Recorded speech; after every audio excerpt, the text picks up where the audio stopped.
to my channel.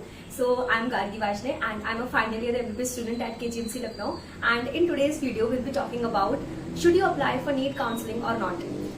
तो मैं counselling का थोड़ा सा बेसिक्स बता देती हूँ। तो एमबीबीएस और बीडीएस के लिए काउंसलिंग होती है ऑल इंडिया काउंसलिंग और होती है स्टेट काउंसलिंग, राइट। तो अब सपोज जैसे कि कोई एक पर्टिकुलर कॉलेज है, तो पर्टिकुलर कॉलेज में नंबर ऑफ सीट्स रिजर्व रहती हैं जो कि ऑल इंडिया से फिल होंगे, और कुछ सीट्स स्टेट के लिए रिजर्व रहती हैं, राइट। और इनमें अलग अलग कैटेगरीज भी होती हैं। तो सपोज एक एग्जाम्पल लेते हैं जैसे केजीएमसी। तो अब मेरे कॉलेज में जैसे 250 सीट्स है, तो 250 सीट्स में से कुछ सीट्स ऑल इंडिया वाले बच्चों के लिए रिजर्व रहेंगी जो कि वेरियस स्टेट से आ सकते हैं हमारे कॉलेजेस में, ठीक है। और इसकी कट ऑफ थोड़ी सी हाई रहती है, ठीक है। और अगर तुम अपने स्टेट में हो, जैसे तो मेरे पास यूपी का डोमिसाइल है, तो फिर मतलब मैं यूपी की स्टेट काउंसलिंग में पार्टिसिपेट कर सकती हूँ। तो यूपी की स्टेट काउंसलिंग के लिए मैं यूपी की स्टेट काउंसलिंग की वेबसाइट पे जाके अपने आप को रजिस्टर कर, तो उनके जितने भी स्टेप्स होते हैं सारे स्टेप्स के सारे प्रोसेसेस करूंगी, और फिर यूपी की एक अलग से लिस्ट बनती है, और फिर जितनी केजीएमसी में यूपी के बच्चों के लिए सीट्स होंगी, हम सारे बच्चों को उसमें से सीट अलॉट हो जाएगी। तो ऐसे ये दो टाइप की काउंसलिंग होती है for MBBS and BDS courses. किसी को बीएचएमएस या फिर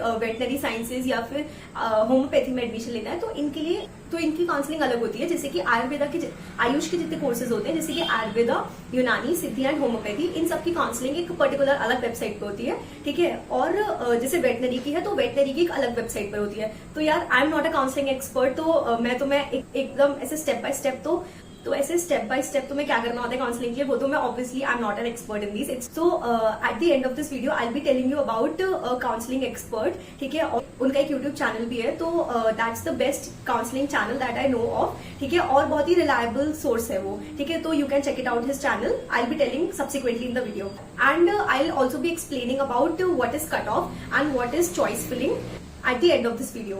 तो नाउ यार coming to the main topic of the video, जो कि है should you apply for counselling और नॉट, ठीक है। तो यार जो बच्चा एकदम श्योर है कि उसको तो एमबीबीएस सीट मिलने ही वाली है, या फिर somebody who has already planned to get a private medical college to go for private medical colleges, तो यार तुम तो एकदम फ्री हो जाओ, क्योंकि तुम्हें तो काउंसलिंग करनी है, ठीक है।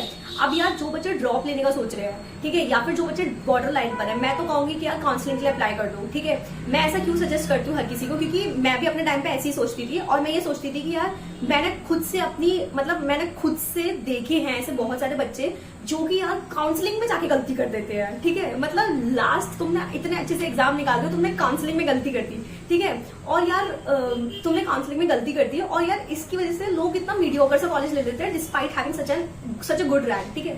तो एक दो एग्जाम्पल मैं ऐसे बताती हूँ। मैंने एक बार देखा था, एक वो जो लिस्ट आती है उसमें मैंने देखा था कि यार किसी की 1400 अराउंड रैंक आई थी, और उन्होंने लिटरली केजीएमसी एमबीबीएस की जगह केजीएमसी बीडीएस फिल कर दिया था, ठीक है। और मतलब मैं उस बंदा या बंदी को बहुत ज्यादा फॉलो कर रही थी, तो मैंने सेकंड राउंड में भी देखा था, तो सेम रैंक पर उन्होंने फिर से काउंसलिंग करी, और सेकंड राउंड में देन क्योंकि उनकी अच्छी रैंक थी और उनके लिए सीट, क्योंकि उनकी बहुत अच्छी रैंक थी और तब तक सीट बची हुई थी, तो उनको एमबीबीएस की सीट मिल गई सेकंड राउंड में, ठीक है। तो यार यही होता है कि पता है मैंने मतलब ये तो एक बहुत छोटा सा एग्जाम्पल है, मैंने ऐसे बहुत सारे लोगों को देखा जो कि लिटरली बहुत गलतियां कर देते हैं। तो यार मैं जब अपने ड्रॉप ईयर मैं लेने वाली थी ना, तो मैंने सोच लिया था कि यार नीट अटेम्प्ट तो मैंने दिया ही है इस बार, ठीक है। तो मैं अगली साल कोई गलती ना कर दूं, तो मैं एक बार ना प्रैक्टिस कर लेती हूँ काउंसलिंग की भी, ठीक है। मतलब एक बार ना उस काउंसलिंग के पूरे प्रोसेस से होकर गुजर लेती हूँ कि यार क्या क्या होता है, मुझे किन किन चीजों का ध्यान रखना है, क्या क्या चीजें मुझसे गलत हो सकती हैं, प्रोबेबली क्या क्या चीजें गलत हो सकती हैं। तो इसलिए ड्रॉप ईयर शुरू होने से पहले मैंने एक बार काउंसलिंग पूरी करके देखी थी, पूरी ऑल इंडिया की भी करी थी और स्टेट की भी काउंसलिंग करी थी। ऑल्दो बहुत बड़ा प्रोसेस होता है, रजिस्ट्रेशन करना पड़ता है और जाना भी पड़ता है। जैसे यूपी की काउंसलिंग में you have to go to तुम्हारा नियरेस्ट जो भी मेडिकल कॉलेज है, वहां पर जाके पूरा डॉक्यूमेंट वेरिफिकेशन और बहुत कुछ होता है। तो मैंने तो ये सोच लिया था यार मैं सब कुछ करूंगी, बट यार मैं ये नहीं अफोर्ड कर सकती कि मैं इतनी मेहनत से पूरा एक साल पूरा तैयारी तो कर लूं, फिर मैं लास्ट में काउंसलिंग में जाके गलती कर दूं। तो मेरा ये माइंडसेट रहता था, ठीक है। और ये मैं सजेस्ट भी करती हूँ हर किसी को, मतलब अगर कोई मुझसे डायरेक्टली भी पूछता है तो मैं मतलब जरूर बोलती हूँ कि यार काउंसलिंग करो। अगर तुम ड्रॉप लेने का सोच रहे हो ना, तो भी करो काउंसलिंग, क्योंकि यार यू नेवर नो कि यार तुम अगली साल क्या गलती कर दो, ठीक है। अभी ये तो एक बेनिफिट हो गया कि यार तुम एक बार प्रैक्टिस हो जाती है, तुम उस प्रोसेस से गो थ्रू कर लेते हो, तो तुम्हारी चांसेस ऑफ डूइंग मिस्टेक्स कम हो जाती है, ठीक है। और मैं ये नहीं कह रही सबसे गलतियां होती है, जो पहली बार में करते हैं वो अच्छे से कर लेते हैं काउंसलिंग, ठीक है। मतलब पूरी इन्फॉर्मेशन अच्छे से लेके वो अच्छे से कर लेते हैं, बट स्टिल यार मतलब तो यार अगर गलती हो जाए तो इसलिए मैं मतलब मैं इस टाइप का रिस्क लेना पसंद नहीं करती कि यार ये चीज मेरे हाथ में है और फिर भी मैं ऐसा रिस्क लेके फालतू में अपने आप को प्रॉब्लम में डालूं। ठीक है, अब यार सेकंड फायदा क्या होता है काउंसलिंग करने से कि यार तुम्हारा कोई पैसा तो नहीं जा रहा है, तुम्हारा बस एक सिक्योरिटी मनी जाता है जो कि तुम्हें सब्सिक्वेंटली वापस मिल जाता है। ठीक है, तो जब तुम्हें तुम्हारे पैसे वापस मिल रहे हैं तो यार why not go for a counselling. Just make sure कि जो भी तुम चॉइसेस फिल करो वो एक प्रोबेबल चीजें हो जो तुम्हें चाहिए हो। ठीक है, अगर जैसे कि तुम्हारा एकदम श्योर है तुम्हें बीडीएस नहीं लेना तो तुम बीडीएस फिल मत करो, क्योंकि अगर तुम्हें बीडीएस कॉलेज अलॉट हो गया तो तुम्हारी सिक्योरिटी चली जाएगी कि तुम्हें अलॉट हो गया और तुम एडमिशन नहीं ले रहे हो तो तुम्हारी सिक्योरिटी चली जाती है। ठीक है, तो यही होता है बस कॉन्सेप्ट क्या है ना, बस तुम वो चीजें फिल करो जो तुम्हें चाहिए बस। तो यार काउंसलिंग करने का कोई नेगेटिव तो मुझे नहीं लगता है। ठीक है, अब now coming to the third part कि काउंसलिंग करने से और क्या फायदा मिलता है। यार मिरेकल्स डू हैपन। ठीक है, लिटरली मिरेकल्स हो जाते हैं। बहुत बच्चों को मैंने देखा है, इनफैक्ट मतलब मैंने बहुत सारे बच्चों को देखा है। मतलब केजीएमसी मेरे टाइम पर 2777 रैंक अराउंड क्लोज हो गया था। ठीक है, जनरल कैटेगरी है, मैं सब कुछ जनरल कैटेगरी के हिसाब से जानती हूँ। ठीक है, तो अराउंड क्योंकि मेरी एक फ्रेंड है, she was like the last one second round में, जो कि वो उसको अलॉट हुआ था कॉलेज। ठीक है, तो उस टाइम पर वो क्लोज हो गया था एंड आई नो कि यार पता है उससे भी उसकी 5 टाइम्स रैंक पर एक कोई इंसान आया था हमारे उसमें। ठीक है, अब सोचो उसकी भी 5 टाइम्स रैंक, मतलब कि जनरल में that is not at all possible. First और सेकंड राउंड में it is not possible, but last में जो कुछ राउंड्स होते हैं, stray vacancy round and all वो सब होते हैं, तो यार उसमें यार तुम किसी की भी किस्मत चमक जाती है। ठीक है, तो यार यू नेवर नो, क्या पता तुम्हारी किस्मत चमक जाए। और एक और मैं एग्जांपल देती हूँ, जब मैं अपना फर्स्ट अटेम्प्ट दिया था तो तब मेरे अंदर इतनी समझ नहीं थी। ठीक है, तो मैं पता है आधी काउंसलिंग छोड़ छाड़ के वापस कोटा चली गई थी तैयारी करने के लिए फर्स्ट जॉब में। ठीक है, एंड साइमल्टेनियसली मेरी एक कोई कोटा की फ्रेंड थी, वो भी आ गई थी वापस, बट क्योंकि she was like very aware of all this things तो उसने काउंसलिंग चालू रखी थी अपनी। ठीक है, मैं भी चालू रखी थी, बट मैं से फॉलो अप बिल्कुल नहीं करती कि क्या लिस्ट में आया क्या था, ये सब कुछ मुझे रियलाइज हुआ सेकंड ड्रॉप में कि यार दिस इज तो वेरी इंपॉर्टेंट। काउंसलिंग में अगर मैंने गलती कर दी तो मैं क्या करूंगी, ये मुझे काउंसलिंग की इंपॉर्टेंट सेकंड ड्रॉप में जाके पता चली थी, सेकंड ड्रॉप शुरू होने से पहले। ठीक, तो फर्स्ट तो पता है मेरी एक फ्रेंड वापस आ गई थी कोटा। ठीक है, एंड शी वाज लाइक उसकी काउंसलिंग चली रही थी, शी वाज फ्रॉम बिहार। ठीक है, और यार सब्सिक्वेंटली मैं देखती हूँ अगले एक हफ्ते के लिए आई है, उसने पूरा कोर्स ले लिया वापस से, और उस टाइम पे उसकी कुछ ऑल इंडिया रैंक ना 14 to 16K के बीच में थी। I don't remember the rank perfectly. ठीक है, एंड यू नो एक हफ्ते बाद शी मैसेज्ड मी, मतलब मैंने उसे पूछा है क्लास आना क्यों बंद कर दिया, तो शी सेड यार मुझे कॉलेज मिल गया।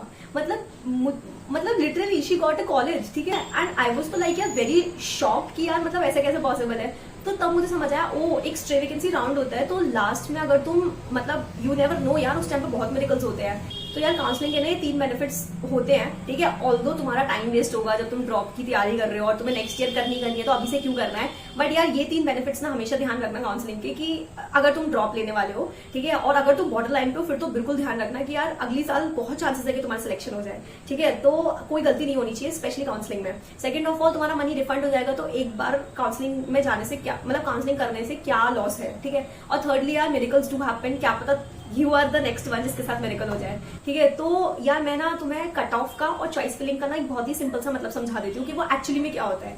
ठीक है, बाकी तो यार बहुत लोग बहुत सारी क्लिकबेटी टाइटल्स बनाते हैं और एक एस्टिमेट कट ऑफ बताते रहते हैं, बट आई डोंट थिंक यार वो बस एक एस्टिमेट ही होता है, मतलब उससे ऊपर उससे नीचे बहुत हो सकता है। ठीक है, अब यार कट ऑफ क्या होता है कि जैसे सपोज किसी पर्टिकुलर कॉलेज में 10 सीट्स है। ठीक है, और उन 10 सीट्स में जनरल की 5 सीट्स है और बाकी अलग अलग कैटेगरीज की है।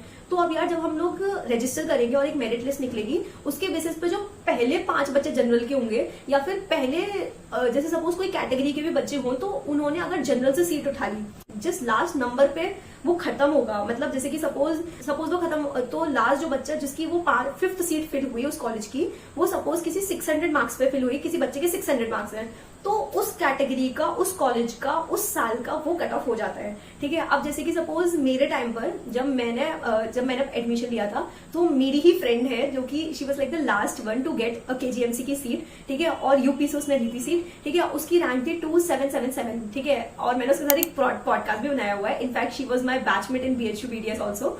ठीक है, I will also provide the link in the description box. ठीक है, तो यार she was like the last girl to get that MBBS seat. ठीक है, अब जनरल कैटेगरी के उसके उस टाइम पे मार्क्स थे 660, मुझे मार्क्स तक याद नहीं है, 660 या 661 मार्क्स थे उसके। ठीक है, तो उस साल की 2021 यूपी की जनरल केजीएमसी की कट ऑफ निकली हमारी 660, क्योंकि लास्ट जो सीट फिल हुई वो उसके मार्क्स पे हुई। उसके बाद बाकी कैटेगरीज की थोड़ी सी और नीचे नीचे चली जाती है। ठीक है, मैं बस एक एग्जांपल दे रही थी कि कट ऑफ का ये मतलब होता है कि जो लास्ट सीट है उस कॉलेज की उस पे जो बच्चा आया उसके कितने मार्क्स थे, ठीक है। तो ये एक मतलब होता है। चॉइस फिलिंग होती है जब हम लोग किसी काउंसलिंग के लिए रजिस्ट्रेशन कर देते हैं, तो जो वो ऑर्डर होता है जिसमें हम अपने कॉलेज की प्रेफरेंस लिस्ट रखना चाहते हैं, that is known as choice filling. Suppose मेरी 2341 रैंक आई, तो फिर मेरी दी 2021 के टाइम पर मैंने अपनी स्टेट काउंसलिंग में सबसे पहले केजीएमसी रखा था, फिर आरएमएल कि अगर मुझे केजीएमसी नहीं मिलता तो आई प्रेफर आरएमएल, फिर मुझे आरएमएल नहीं मिलता तो आई प्रेफर जीएसपीएम कानपुर, ठीक है। तो ये थी मेरी चॉइस फिलिंग, ठीक है। तो इस बेसिस पे हम चॉइस फिलिंग करते हैं। तो ये कट ऑफ और चॉइस फिलिंग यार थोड़ा बच्चे कंफ्यूज होते रहते हैं, तो मैंने सोचा इस वीडियो में समझा दूं, ठीक है। तो like coming to the counsellor that I was referring to, he is Parijat Mishra sir, ठीक है। तो he is a counselling expert from Allen, and जब मैं एलन में थी तो तब मुझे सर के बारे में पता चला था। And sir has also made a YouTube channel, and this is not at all a sponsored video. Sir को पता भी नहीं है कि मैं इस वीडियो में उनके बारे में बता रही हूँ, but this is just to help you all, ठीक है। मैं हर बार अगर कोई डायरेक्टली मेरे कॉन्टैक्ट में होता है तो मैं हर बार उनको भी ये बोलती हूँ कि सर काउंसलिंग से पहले एक लाइव आते हैं 1-2 घंटे के लिए, तो उसकी इन्फॉर्मेशन तुम्हें उनके चैनल पे और उनको इंस्टाग्राम पे तुम्हें मिल जाएगी। ज्यादा बड़ा कोई चैनल नहीं है, बट हाँ he is like the best counselling expert जिसके बारे में जो मुझे पता है। तो यार डू वॉच हिज वीडियोस, ठीक है। उससे तुम्हें काफी आइडिया लग जाएगा कि इस तरीके से कैसे तुम्हें प्रोसीड करना है काउंसलिंग में, ठीक है। एंड आई होप कि तुम में से किसी की कोई गलती ना हो काउंसलिंग में, कभी कोई गलती ना हो, ठीक है। मतलब इनफैक्ट जो मेरे वीडियोस देख रहे हैं यार उनसे तो कभी कोई गलती ना हो। डू फॉलो हिम कि यार उनका वो लाइव सेशन कब आता है, उनका हर साल आता है, इतना मुझे पता है, ठीक है। इस साल आई डोंट नो आएगा या फिर नहीं, ठीक है। एंड यार आई विश कि यार काउंसलिंग में कभी किसी से कोई गलती ना हो, ठीक है, और ब्लंडर्स तो बिल्कुल ना हो थोड़े। एंड या that's all for the video. If you want one-on-one guidance from our team, then I've provided a WhatsApp contact number. Do message me if you want to know further the amount and what do we provide in this mentorship course. And I've also made a free WhatsApp channel, NEET Aspirants, where I regularly post about motivation and tracking system that you should be following to keep you going in your drop year. And I'll be providing the link for the WhatsApp channel in the description box. Do follow that channel, and it will be of great help for you all. And do comment down what are the other problems that you're facing right now, and I'll surely make a video regarding that. And do not forget to subscribe to the channel. It makes up for all the effort that I put into making such videos. Okay, bye, and wish you best wishes for your counseling, and for a very big congratulations if you have made up to the MBBS. Okay, bye. We'll meet you in the next video. Bye.